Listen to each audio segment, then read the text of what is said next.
Hello and welcome everyone. Thanks for joining me today. My name is Shireen Dupreez. I'm the Director and Principal of Elite Human Capital and the Exec Circle. I have 14 years of experience as an executive recruiter and career coach. I've read more than 20,000 resumes, interviewed thousands of candidates and filled more than 200 positions at this point in my career. And I'm super excited today to dive into this topic and share with you my insights about job search strategy. So why is strategy important? It's because it gives you a sense of direction and surety that you're spending your time wisely. 10 to 20 years ago, the job market was less complex. Once upon a time, job search was straightforward. You simply applied to job advertisements. And now there is a hidden job market. Jobs are not advertised as much, if at all. And I've noticed that many executives I work with haven't adapted their strategy to the new job market. And so that's what I want to talk about today. Just want to start giving you an example of a client I worked with and see if this resonates with you. John was referred to me after he'd applied to more than 60 positions. He'd had 2 interviews, but was feeling really frustrated with the job market. He was well educated, he had some international experience, and he also had local Perth experience. One thing I noticed about John's strategy, and I have seen this often, is that he spent most of his time applying for jobs and not utilising his network to find out about job leads. And this was partly because he came from a bit of an old school thinking about it wasn't appropriate to be asking his friends or people he knew for help.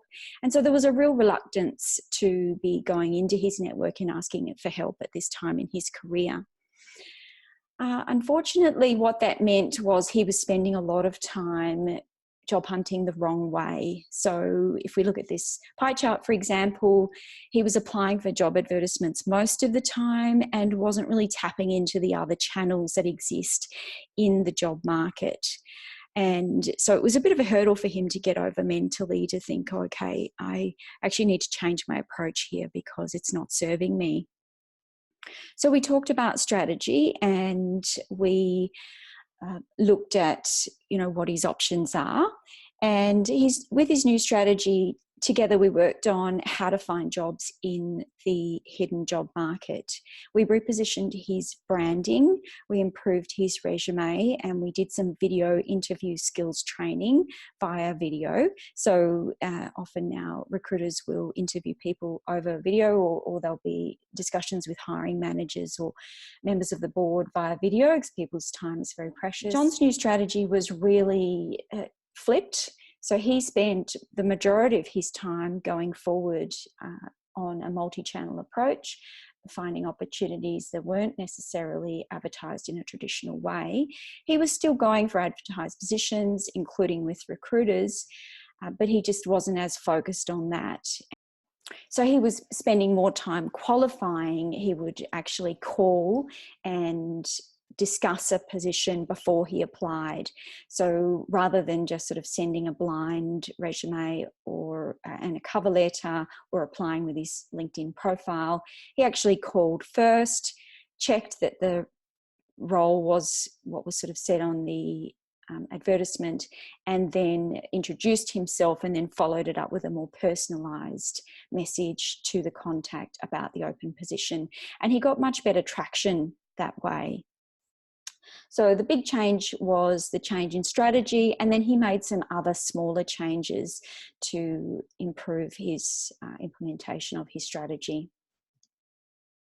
Now, I wanted to talk about the hidden job market because when you change your strategy of not applying to as many job advertisements and being selective about which job advertisements you apply to, you've really got to start looking in the hidden job market, and that's where the majority of positions are found. There's a lot of research out there now which shows that about 80% of positions are in the hidden job market, and they're to be found through networking, through your recruiters, and also through people finding you because you've improved your branding online and you're really leveraging the online platforms to be found and to be referred into opportunities. Now, another strategy that I find to be difficult for people to get their head around is what I call the opportunity funnel. And if you look at your job search process as a sales process for yourself, so you are the product and you are also your own representative. And you'll see here on this picture, I've got little pictures with a star attached. And that's to symbolize the fact that when you're looking for a job opportunity, you're actually looking for a person. Opportunities don't float in the sky like a cloud. They're actually attached to a person. So if you're talking to the right people, you'll be finding the right job opportunities. So you want to be talking to as many people as you can and getting as many opportunities into your funnel as possible. So this is a really fundamentally important, because if you only hedge your bets on one or two opportunities, you are limiting yourself.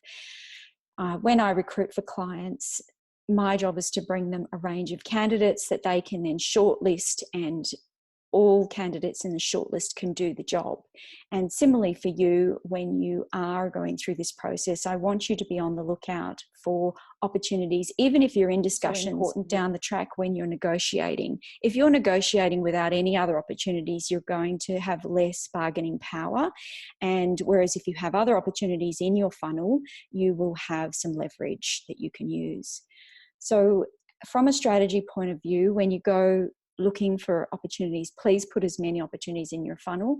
The other thing about a funnel is you'll notice it has a bit of a filtration system.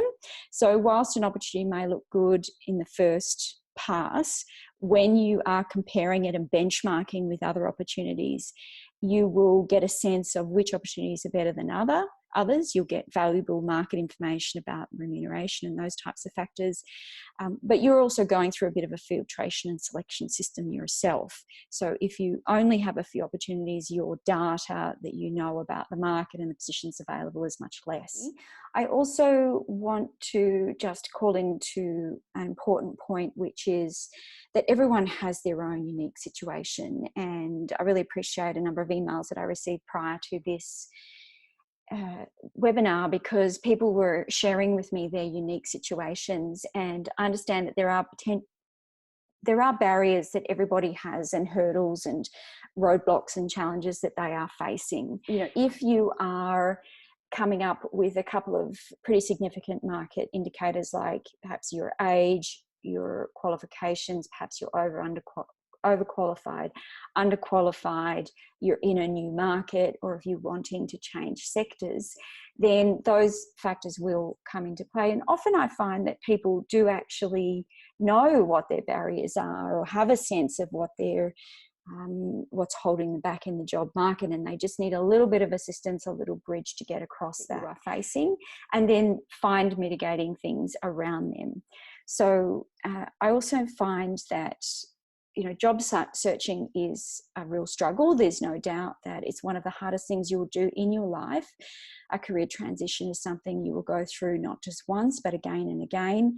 It's a bit easier for some, there's no doubt, but what I often find is that people don't realise that everyone is faced with certain challenges. So everyone you're competing with has their own challenges as well. It's really important for you to keep your mindset strong and powerful, and look at all the other aspects of your life.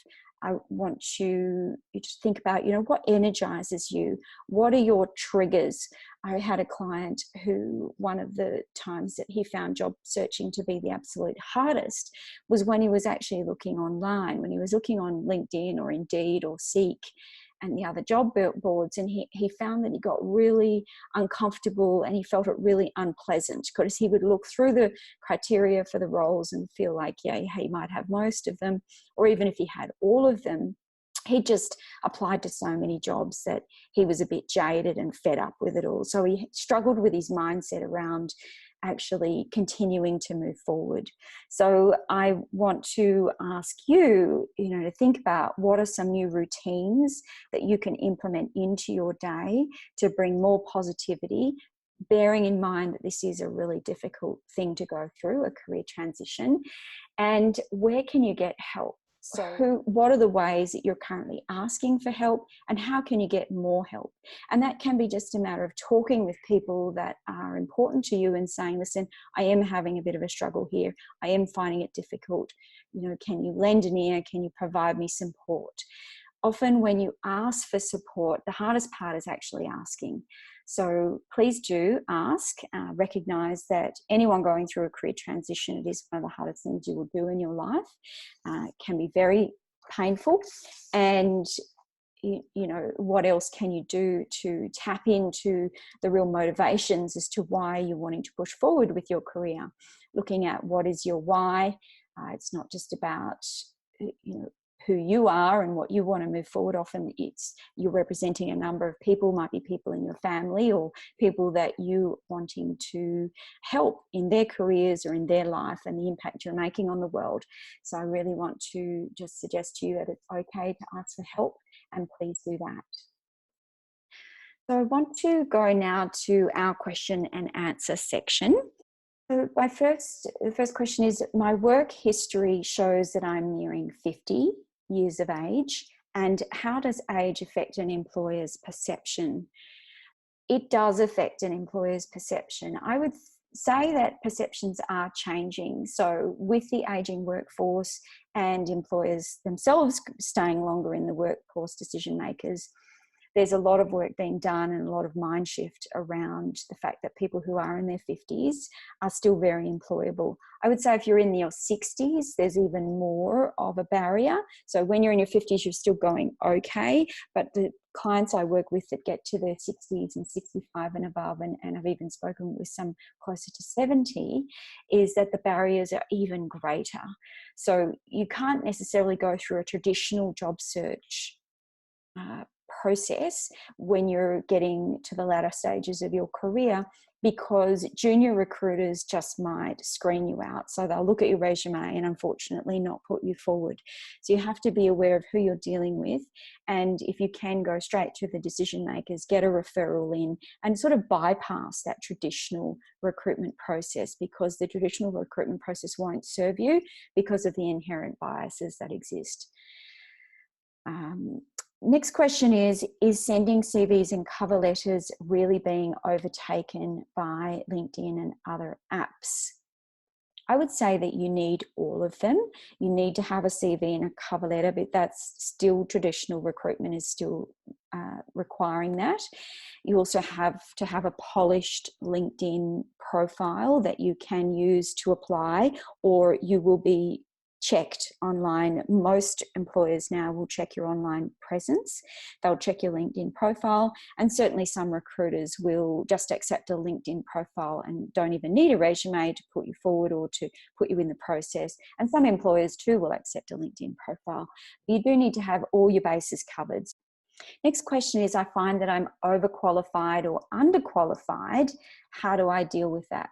Look, that is a very common issue that people feel, that it can really depend on how you put forward your information for a job opportunity. So if you're being referred into a job through someone in the company and they know you, you can effectively bypass that whole issue, because you're being referred in as someone who's great and kind of it's less of an issue. If you are going through a traditional recruitment process where you are applying for a role or you're dealing with a recruiter, there's a tendency for like recruitment. So when my client comes to me with a brief, they will say, this is what I'm looking for. And so my first priority is to find them people that are exactly what they're looking for. I do like to include wildcard candidates and candidates that don't fit the brief, so that they can really look at alternatives, and perhaps they don't see at first what I see in a really good candidate, but after I explain to them why they should consider a candidate, they often will. But then you kind of have to, there's multi-stages in a recruitment process, and you have to then go on and sell yourself throughout the process as to why you are overqualified or you are underqualified, but you're still a good fit with the role. In all circumstances, the best scenario is that you have a contact or a warm lead into the organisation that can vouch for you. If you are a stranger and nobody knows you at the organisation, it may be perceived that you're too great of a risk. I have another question here about moving sectors. So moving sectors is more difficult than staying within your own sector, but it's not impossible. It can depend somewhat on the type of role you had and how niche your role was. So if your role was very niche in a particular sector, you may find it harder. But a lot of the functional generalist type roles, so finance manager, human resources, they can tend to work across sectors. And as a recruiter, I know that I see people jumping sectors all the time. But as a job seeker, you may feel that that's harder for you and that that's a potential barrier. So it's not an insurmountable barrier. It is a matter of really looking at the skills that are transferable, making sure that you're being clear about the skills that you have from one sector and how they do apply for another sector. So look at your branding. And I would also suggest, taking the extra effort to call in and discuss with the recruiter or the contact at the company, and ideally if you can get a referral in or a recommendation of someone you know, and just say to them, look, I am interested in this role, I am moving sectors, would you consider someone that comes from another sector? Actually talk with a person about it and see what they say. And more often not, they will, and that may get you through to the next stage of the process. I want to wrap up and say thank you very much for attending today. I really appreciate you being here. Thanks for joining me. Please do connect with me online, and if I can assist you in the future, feel free to reach out to me. Thanks everyone, and have a great day.